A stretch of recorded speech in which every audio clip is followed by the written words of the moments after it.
اعوذ باللہ من الشیطان اللعین الرجیم بسم اللہ الرحمن الرحیم وصلی اللہ علی محمد وآل بیتہ الطیبین الطاہرین المعصومین۔ بارگاہ ملکوتی امیر المومنین صلوات اللہ وسلامہ علیہ سے معارف علویہ کورس میں اخلاق کے مضمون اور موضوع کے اوپر آج ہماری 12ویں گفتگو ہو رہی ہے، اور آج جس ٹاپک کو لے کے ہم اپنے مومنین کرام کی خدمت میں حاضر ہوئے ہیں وہ ہے حسد۔ سب سے پہلے حسد کی تعریف کو سمجھنا ضروری ہے۔ حسد یہ ہے کہ کسی کے نعمتوں کے زوال کی تمنا کرنے کو حسد کرتے ہیں۔ کسی انسان کو اللہ سبحانہ و تعالی نے مال و دولت سے نوازا ہے، منصب سے نوازا ہے، اولاد سے نوازا ہے،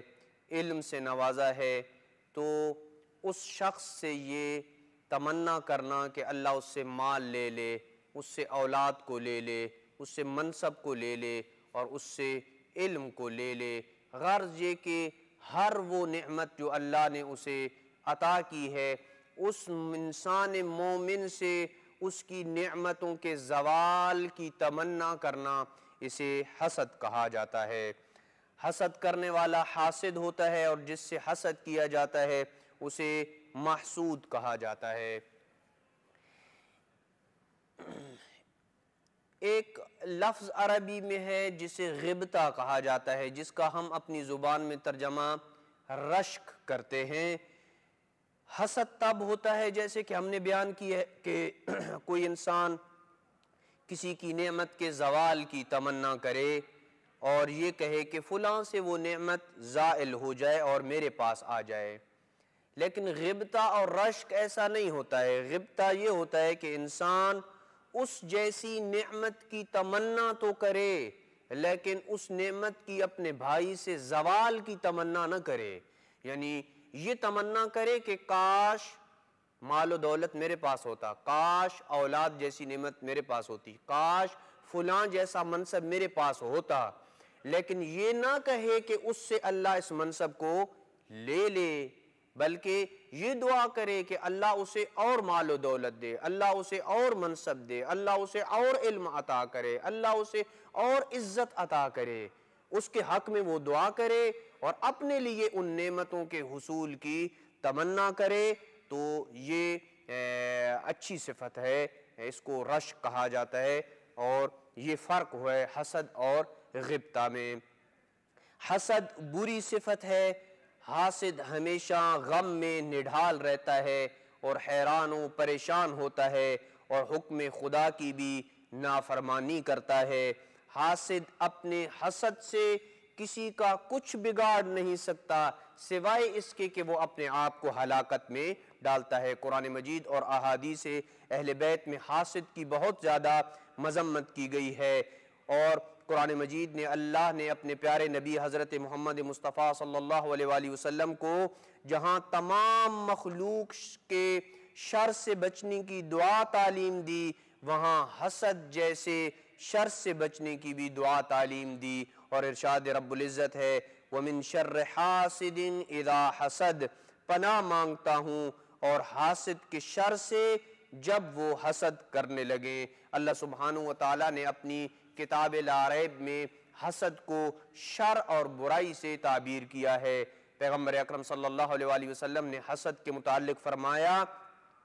الحسد تأکل الحسنات کما تأکل النار الحطب، حسد نیکیوں کو ایسے کھا جاتا ہے جیسے آگ لکڑیوں کو کھا جاتی ہے۔ حضرت نبی اکرم صلی اللہ علیہ وآلہ وسلم نے فرمایا اگر کوئی حسد کرتا ہے تو اس کی ساری نیکیاں ضائع ہو جاتی ہیں۔ اب ایک انسان سارا دن روزہ رکھے، بھوک و پیاس کو برداشت کرے، ساری رات عبادت خدا میں بھی گزارے، لیکن ساتھ ساتھ حسد بھی کرے، تمنا کرے کہ میرے فلاں مومن بھائی سے وہ نعمت زائل ہو جائے اور مجھے مل جائے، تو اس کی یہ نیکیاں جو ہیں وہ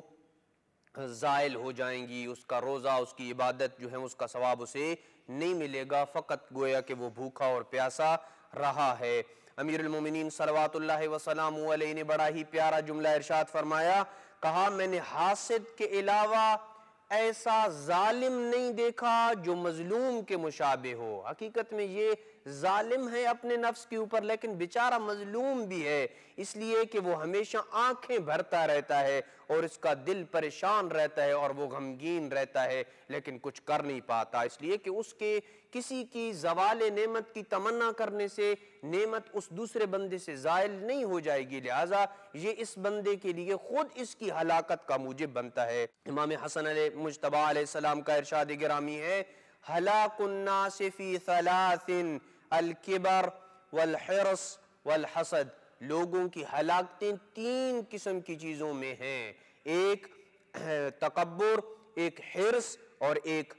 حسد ہے۔ حسد کے متعلق فرمایا کہ والحسد رائد السوء ومنہ قتل قابیل حابیل، کہ حسد برائیوں کا سربراہ اور لیڈر ہے اور اسی کی وجہ سے قابیل نے اپنے بھائی حابیل کو قتل کیا تھا۔ حضرت ختمی مرتبہ صلی اللہ علیہ وآلہ وسلم نے ایک دن اپنے اصحاب سے فرمایا، سنو تم میں سے پہلے والی امتوں کی ایک بیماری ان کے اندر سرایت کر گئی تھی اور وہ حسد ہے، اور یہ بیماری بالوں کو ختم کرنے والی بیماری نہیں ہے، کوئی ایسی بیماری نہیں ہے کہ جس سے انسان کے بال جھڑ جائیں، بلکہ یہ بیماری تمہارے دین کو خطرے میں ڈالنے والی ہے، تمہارے دین کو ختم کر دینے والی ہے، اور اس کا علاج یہ ہے، یعنی اس حسد والی بیماری کا علاج یہ ہے کہ انسان اپنے ہاتھ کو روک لے، اپنی زبان کی حفاظت کرے اور اپنے مومن بھائی کی طرف اہانت آمیز اشارہ بھی نہ کرے، تو یہ اس کا علاج ہے۔ حسد کیوں کرتا ہے انسان؟ سوال یہ پیدا ہوتا ہے کیوں انسان یہ تمنا کرتا ہے کہ کسی سے نعمت زائل ہو جائے؟ اس کے مختلف اسباب علماء نے لکھے ہیں۔ سب سے پہلا یہ کہ انسان بعض اوقات کچھ لوگوں کے العیاذ باللہ نفس ہی خبیث ہوتے ہیں، بعض لوگوں کی جو طینت اور طبیعت ہوتی ہے وہی پست ہوتی ہے، اس سے کسی دوسری کی خوشی اور کسی کی نعمت کو دیکھا ہی نہیں جاتا، وہ اس کی طینت اور اس کی طبیعت اور اس کے مزاج میں یہ ہوتا ہے کہ وہ دوسروں کی خوشی سے غمگین ہوتا ہے اور اندر سے کڑتا رہتا ہے کہ اس کی وہ نعمت، اس کی وہ خوشی، اس کا وہ منصب، اس کا وہ مال و دولت، اس کا وہ عزت و جاہ و جلال ختم ہو جائے۔ کیوں؟ یہ اس وجہ سے نہیں ہوتا ہے کہ وہ کوئی اس سے دشمنی کرتا ہے، وہ اسے کوئی ناپسند کرتا ہے، نہیں، بلکہ اس کی طبیعت ایسی ہے، اس کی طینت ہی پست ہے کہ اس سے دوسروں کی خوشی اور دوسروں کی نعمتیں اس سے نہیں دیکھی جاتی، اور ہمیشہ وہ جہاں بھی بیٹھتا ہے وہ دوسروں کی نعمتوں کو گنتا رہتا ہے کہ فلاں کے پاس تو یار بہت بڑا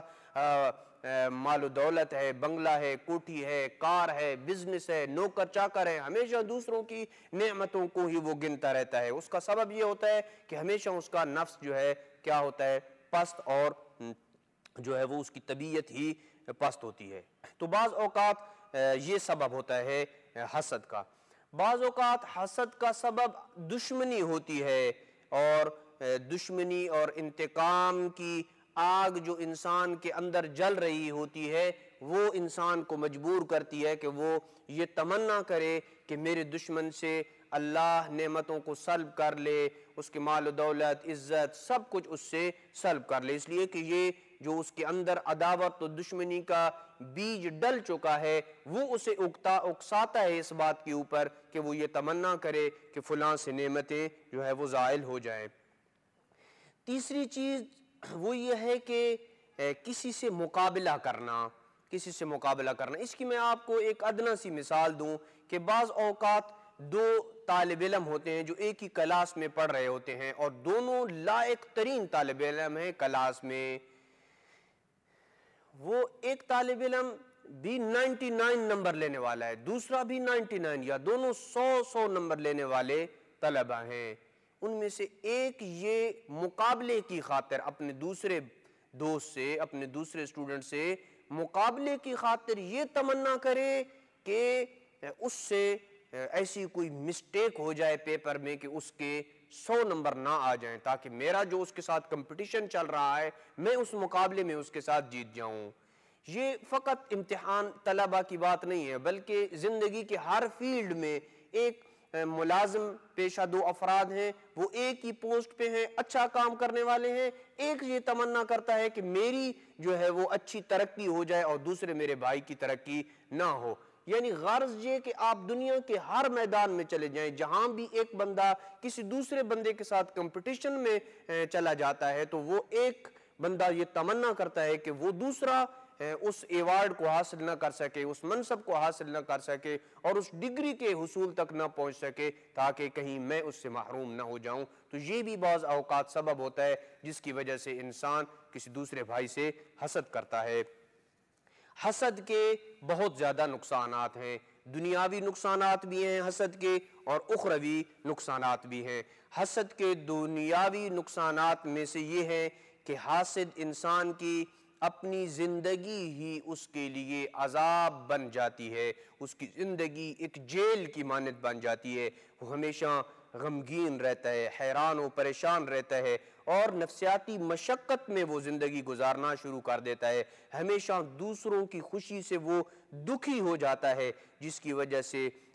اپنی خوشیاں بھی بانٹ نہیں سکتا ہے۔ یہ کتنا محروم شخص ہے کہ دوسروں کی خوشی سے اپنی خوشی بھی یہ